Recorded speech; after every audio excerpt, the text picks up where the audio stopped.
Hello students, welcome back to AS के classes. Students, यहाँ आपके सामने है कक्षा 11वीं का हिंदी विषय का 10 दिसंबर के लिए आपका एक अभ्यास प्रश्न पत्र, जिसमें कि कुछ ऐसे प्रैक्टिस क्वेश्चंस को लेकर मैं आई हूँ जो आपके एग्जाम के लिए आपका जो नया पैटर्न आने वाला है उसके अकॉर्डिंग ही इनको रखा गया। और साथ में ये एग्जाम के लिए बहुत इंपॉर्टेंट है। जो सिलेबस आपके पेपर में आने वाला है उससे ही कुछ मोस्ट इंपॉर्टेंट क्वेश्चंस को यहाँ छांट के रखा गया है। तो चलिए हम वीडियो में टाइम को वेस्ट बिना किए हुए वीडियो को स्टार्ट करते हैं और देखते हैं यहाँ पे 2 अंक के कौन कौन से प्रश्न इसमें पूछे गए हैं। तो जो 2 अंकीय प्रश्न है उनके मैं सारे क्वेश्चंस के आपको आंसर भी बताऊंगी। आप चाहे तो स्क्रीनशॉट ले सकते हैं या फिर पीडीएफ को डिस्क्रिप्शन बॉक्स से जाके डाउनलोड कर सकते हैं। मैं यहाँ पे प्रश्न के जो उत्तर है उनको समझाऊंगी नहीं, क्योंकि यहाँ पे वीडियो बहुत लॉन्ग हो जाएगी। मैं सिर्फ आपको आंसर एक बार दिखा दूंगी, तो आप उसको अच्छे से देख लीजिए, बाद में आप उसको याद कर लें। तो यहाँ प्रश्न क्रमांक 6 है, कबीर ने अपने आप को दीवाना क्यों कहा है। तो ये रहा इसका उत्तर। इसका आप चाहे तो स्क्रीनशॉट ले लीजिए या फिर आप चाहे तो इसका पीडीएफ को डिस्क्रिप्शन बॉक्स से डाउनलोड कर सकते हैं इजीली। फिर आते हैं हम इसके अथवा पर। मीरा कृष्ण की उपासना किस रूप में करती हैं, वह रूप कैसा है। जो मीराबाई है वो पति के रूप में कृष्ण की उपासना करती हैं और उनका जो रूप है वो भी यहाँ दिया गया है। तो इसको आप स्क्रीनशॉट ले लें और इसको अच्छे से पढ़ लें। 2 अंक के ही अनुसार आपको इसमें लिखना होगा। फिर हम आते हैं प्रश्न क्रमांक 7 पे। प्रश्न क्रमांक 7 जो है वो है आपका व्याकरण से जो प्रश्न है वो पूछा गया है, रीतिकाल को श्रृंगार काल क्यों कहा गया है। तो ये रहा आपके सामने इसका उत्तर। जो अधिकांश जो रचना है वो श्रृंगार रस में ही हुई है और श्रृंगार रस की प्रधानता होने के कारण ही इसे श्रृंगार काल कहा गया है। अब आते हैं हम इसके अथवा पर। अथवा में पूछा गया है कि भक्ति काल को हिंदी साहित्य का स्वर्ण युग क्यों कहा गया है। देखिए, इसमें बहुत भक्ति भावना का एक तरीके से आविर्भाव हुआ और बहुत भक्ति भावना से युक्त रचनाएं की गई। इसके जो कवि हैं वो भी कोई राम भक्त रहा, कोई कृष्ण भक्त रहा। तो इस तरीके से इसको आपको उत्तर को लिख देना है। अब इसका स्क्रीनशॉट ले लीजिए। फिर आते हैं हम अगले प्रश्न पे। अगला प्रश्न है प्रश्न क्रमांक 8, दोहा छंद की परिभाषा दीजिए।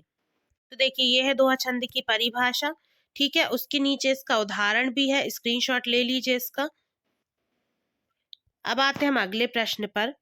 अगला प्रश्न है इसका अथवा महाकाव्य और खंड काव्य में अंतर लिखिए। ये रहा इसका उत्तर। यहाँ पे कुल 7 अंतर लिखे गए हैं। यदि आप इन 7 को अच्छे से कर देंगे तो आपसे कम से कम 5 अंतर तो याद हो ही जाएंगे। तो अच्छे से इनको याद कर लीजिए। फिर आते हैं प्रश्न क्रमांक 9 पे। प्रश्न क्रमांक 9 है, वक्रोक्ति अलंकार का एक उदाहरण दीजिए। तो यहाँ वक्रोक्ति अलंकार की परिभाषा भी दी हुई है और साथ में नीचे इसका यहाँ पे उदाहरण दिया गया। तो इसका स्क्रीनशॉट आप ले लें। बहुत ही सरल उदाहरण है, 2 लाइन का। अब उसके बाद आ जाते हैं हम प्रश्न क्रमांक 9 के अथवा पर। समाचार के तत्वों के नाम लिखिए। तो ये रहे समाचार के तत्वों के नाम। अब आगे बढ़ते हैं हम यहाँ पे। इनमें से आप कोई भी 5 जो हैं तत्व उनको याद कर लीजिए। यदि ये प्रश्न आपका 4 नंबर में आता है तो इनका वर्णन भी कर दीजिए, और यदि नहीं आता है तो आप इनको 2 नंबर के क्वेश्चन में कोई भी 5-6 तत्वों के नाम आप लिख सकते हैं।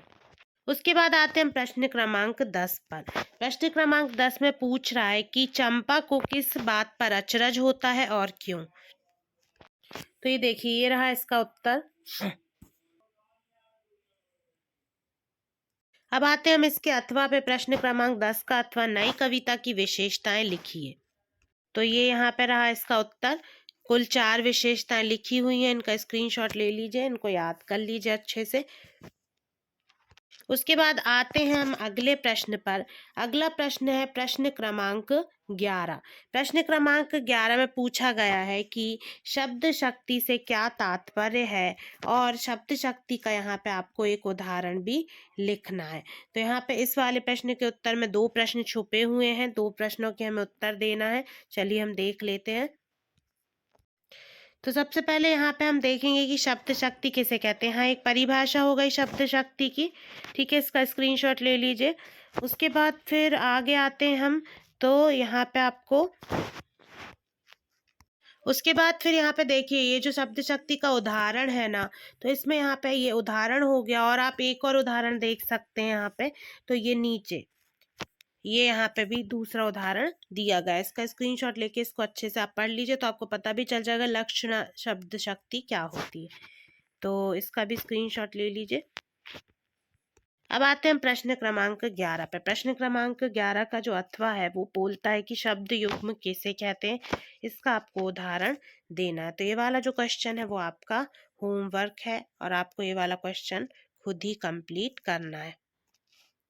उसके बाद प्रश्न क्रमांक जो 12 है वो है प्रयोगवादी कविता की दो विशेषताएं लिखिए। तो पहली विशेषता जो है वो है इसमें नए उपमानों का प्रयोग किया गया है।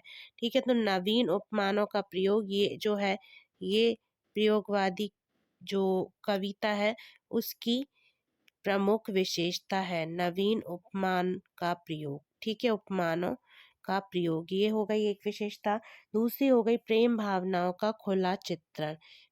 प्रेम भावनाओं का खुला चित्रण, तो ये हो गई आपकी दो विशेषताएं। ठीक है, इनका खुला चित्रण। अब उसके बाद आएंगे हम आगे आगे देखेंगे हम प्रश्न क्रमांक 12 का अथवा लोकोक्ति और मुहावरे में दो अंतर लिखना है। तो यहाँ पे देखेंगे कि लोकोक्ति जो है वो क्या होती है, वो एक पूर्ण वाक्य होती है। लोकोक्ति एक अपने आप में पूर्ण वाक्य होती है। लोकोक्ति एक पूर्ण वाक्य होती है। और जो यहाँ पे मुहावरा है, जो मुहावरा है वो क्या है, वाक्यांश होता है, पूर्ण वाक्य नहीं होता है। ठीक है ना, मतलब वाक्य का एक अंश होता है मुहावरा। उसके बाद फिर यहाँ पे दूसरा अंतर जो है वो है कि मुहावरा जो है क्योंकि वाक्यांश है तो आकार में कैसा होगा, छोटा होगा, है ना। और ये तुलनात्मक रूप से पूर्ण वाक्य है तो कैसा होगा आकार में, यहाँ पे ये बड़ा हो जाएगा। तो ये हो गया आपका दूसरा अंतर। ठीक है ना, दो सरल जो अंतर थे वो मैंने आपको बता दिए। उसके बाद फिर कोई दो खंड काव्य और उनके रचनाकारों के आपको नाम लिखना है। तो उसमें एक पहला जो है वो आप याद कर लें कि पहला हो जाएगा आपका सुदामा चरित। सुदामा चरित जो है वो नरोत्तम दास जी ने लिखा था। पहला आपका हो जाएगा खंड काव्य सुदामा चरित, जो कि किसने लिखा था, लिखा हुआ था नरोत्तम दास जी ने।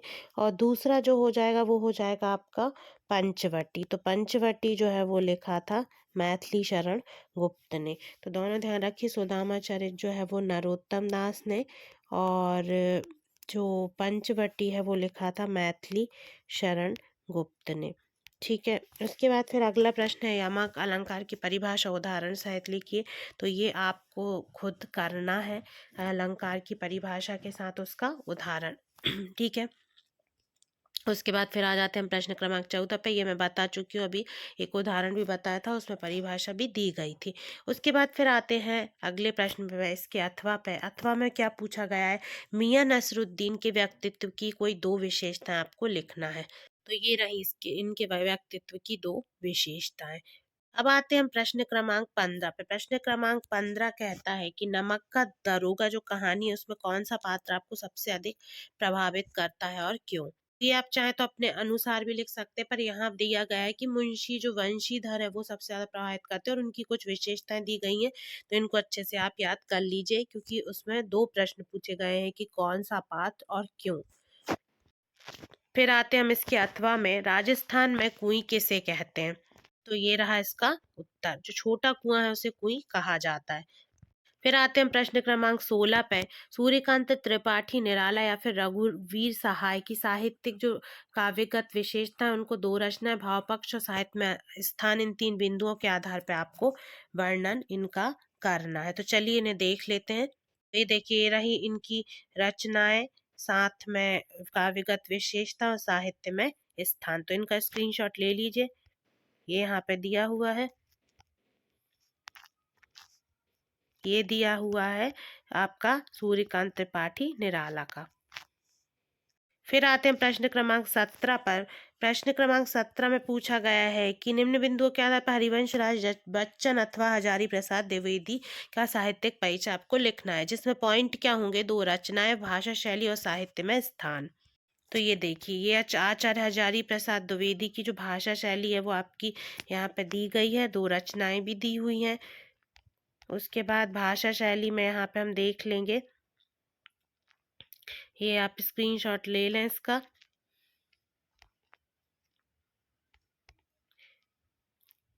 उसके बाद हम आगे बढ़ते हैं।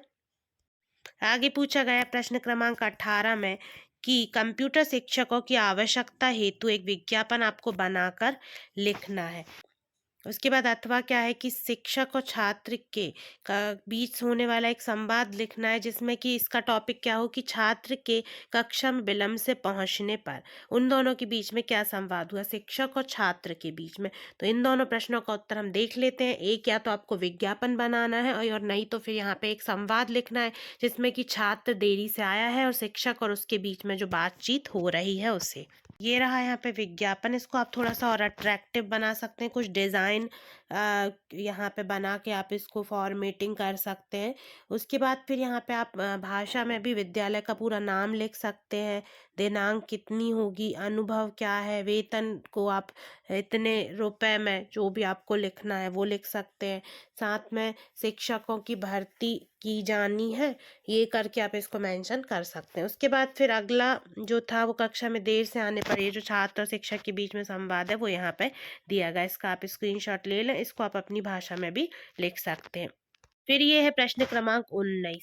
इसमें आपको अपठित गद्यांश को पढ़ना, नीचे लिखे प्रश्नों के उत्तर लिखना है। इनकी प्रैक्टिस आपको खुद ही करना है ताकि पेपर के लिए आप इसमें कम समय खर्च करते हुए जल्दी से इसके उत्तर लिख सकें। ठीक है, तो ये एक गद्यांश है, एक काव्यांश है, तो दोनों में से आपको जो भी अच्छा लगता है उसकी आप अच्छे से प्रैक्टिस कर लीजिए। अभी स्क्रीनशॉट ले लें इसका। उसके बाद फिर आगे बढ़ते हैं कि निम्नलिखित आपको पद्यांशों की साप्रसंग व्याख्या करना है। तो ये वाला जो है हम तो एक कर ही जाना, इसका मैं आपको बता दे रही हूँ। तो ये रहा इसका प्रसंग। उसके बाद फिर आगे बढ़ते हैं तो इसकी हम देख लेते हैं यहाँ पे व्याख्या।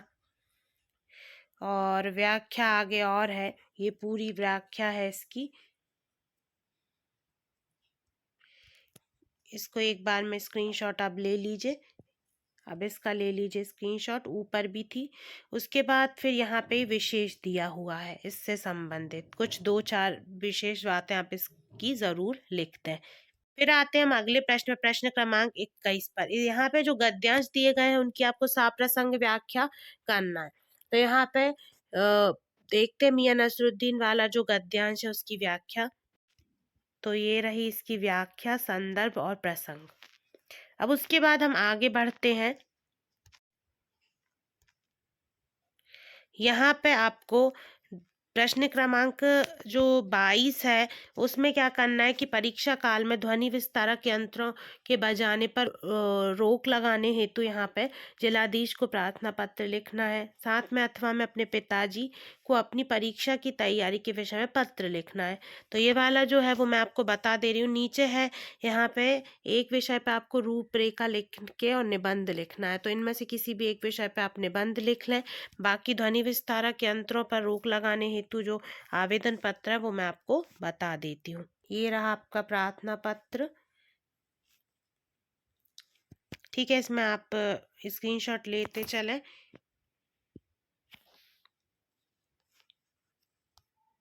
ये इसका जो मैट बीच में जो आपको लिखना है वो ये। उसके बाद फिर नीचे आप क्या लिखेंगे, भवदीय करके कोई भी, या तो आप कोई स्कूल का नाम लिखें और साथ में नीचे कुछ छात्रों के संगठन का लिख दें कि सभी छात्र मिलके कंप्लेन कर रहे हैं। ये था आपका जो मॉडल पेपर, वो यहाँ पे ख़त्म हो गया है। अब उसके बाद कुछ और आपको जो भी समस्या आ रही है तो उसमें आप कमेंट करके ज़रूर बताएं कि किस टॉपिक पे वीडियो बनाया जाए, और साथ में वीडियो को ज़्यादा से ज़्यादा लाइक और शेयर करना ना भूलें। मिलते हैं नेक्स्ट वीडियो में। Thanks for watching this video.